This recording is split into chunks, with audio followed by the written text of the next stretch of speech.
Hello, আমি Riya. Welcome to Riya's lifestyle. একটু গলাটা খারাপ আছে, তো এটা অ্যাডজাস্ট করে নিও, কেননা আমার প্রচণ্ড ঠান্ডা লেগেছে, আমার কথা বলতেও প্রচণ্ড অসুবিধা হচ্ছে। তবুও ভাবলাম অনেক দিন আগে একটা ভিডিও শ্যুট করা ছিল, তোমাদের সাথে শেয়ারই করা হয়নি।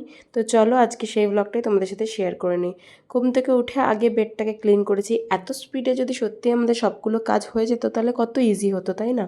তারপর নিচে এসে দেখলাম যে আমাদের এসিটা সার্ভিসিং হচ্ছে, মানে আমাদের এসির থেকে গ্যাস লিক হয়ে গেছিলো কোনো কারণে। তো সেই লিকটা আগে ঠিক করিয়েছে, তারপরে গ্যাসটাকে ভরিয়েছে। এসব করানোর পর দুপুরবেলা আমার একটা শ্যুট ছিল, একটা চকলেট বক্স প্রমোশনের।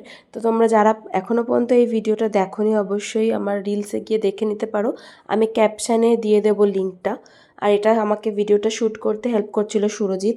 তারপর বিকালবেলা আমাদের ঠিক হয়েছিল, যেহেতু সানডে ছিল ওই জন্য ঠিক হয়েছিল যে একটু কোথাও বেরোবো, তাই জন্য আমি রেডি হয়ে যাচ্ছি। কেননা আজকে যাব হচ্ছে বিড়লা মন্দির, যেটা বালিগঞ্জে রয়েছে। ওটা সুরজিৎই নিজে ঠিক করেছিল যে ওই মন্দিরটাতে নিয়ে যাবে। এই যে আমরা দুজনেই রেডি হয়ে গেছি। আমাদের কোনো না কোনোভাবে ঠিক ম্যাচিং হয়ে যায়, বিশ্বাস করো আমরা ম্যাচিং করে কিন্তু কোনো ড্রেস পরি না, তবু লাস্টে গিয়ে দেখি যে আমাদের দুজনেরই ম্যাচিং হয়ে গেছে। তো যেহেতু বাইকে যাব আর ওয়েদারটাও আজকে খুব সুন্দর ছিল, আর তাই জন্য খুব একটা অসুবিধাও হয়নি। আর সানডেতে কলকাতায় একটু ভিড়টা কম থাকে, না হলে কলকাতার রাস্তায় এত জ্যাম থাকে আর আমার খুব বিরক্ত লাগে ওই ব্যাপারটা। প্রত্যেক সিগনালে যে দাঁড়িয়ে থাকা, ওই জিনিসটা ভীষণই বিরক্তিকর, যে চালাচ্ছে তার জন্য আর যে বসে রয়েছে তার জন্য। আর দেখেছো ক্লিপটা আমি কোথায় আটকে রেখেছিলাম?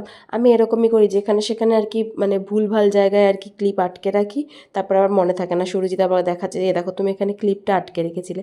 আমার এইসব জিনিসপত্র ভীষণ হারায়, বিশেষ করে যেগুলো ছোট টিকটাক ক্লিপ সেইগুলো বেশি হারায়। এই বড় ক্লিপগুলো খুব একটা হারায় না। স্ক্রাঞ্চিজ আমি প্রচুর হারিয়েছি। তো যাই হোক, কথা বলতে বলতে অনেকটা রাস্তা চলে এসেছি। এটা একটা গুরুদ্বার ছিল, ওইখানটা দাঁড়িয়েছিলাম, বেশ ভালো লাগছিলো বলে এই ভিডিও ক্লিপটা নিয়েছিলাম।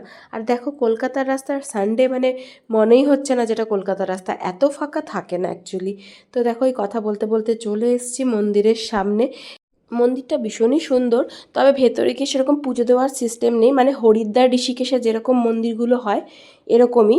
আর এটা ঠিক পুরীর যেরকম মন্দিরগুলো সেই রকম আদলেই আর কি বানানো, বেশ সুন্দর। ওখানে বসে থাকতে পারবে, তবে হ্যাঁ ওখানে কিন্তু ফোন কোনো অ্যালাউ নেই। আর জুতো রাখার জন্য বেশ সুন্দর টোকেনওয়ালা যে সিস্টেম আছে, তার জন্য এক্সট্রা কোনো অ্যামাউন্ট লাগে না, তোমরা খুশি হয়ে চাইলে দিতে পারো। সেটা মানে ওরা জাস্ট বলে আর কি। আরেকটা জিনিস এই মন্দিরটার খুব ভালো লেগেছে, সেটা হচ্ছে যে জুতোটা রাখার পর যে তুমি যে জুতোটাতে হাত দিচ্ছ, তারপরে যে জল দিয়ে ধুবে, তার জন্য একটা খুব সুন্দর বেসিন করা রয়েছে। এটা আমি খুব একটা মন্দিরে সচরাচর দেখি না, এটা একটু অসুবিধা হয়, তখন খুঁজতে হয় যে জল কোথায় আছে। তারপর অনেকক্ষণ বসে থাকার পর ওখানে বাইরে থেকে বেরিয়ে ওখানে একটা ভেলপুরির দোকান ছিল, সেখান থেকে ভেলপুরি খেয়েছি, অনেক দিন পর খেয়েছিলাম। সেই দিনকে আমার ইচ্ছে ছিল স্ট্রিট স্টাইল চাউমিন খাওয়ার, তো সেটাও খেয়েছিলাম, আর ভিডিও শ্যুট করা হয়নি। বাড়ি এসে গেছিলাম, প্রচণ্ড ক্লান্ত লাগছিল, স্কিন কেয়ার করে ঘুমিয়ে পড়েছিলাম। আজকের ভিডিওটা এইটুকুই, দেখা হচ্ছে নেক্সট ভিডিওতে। Okay bye.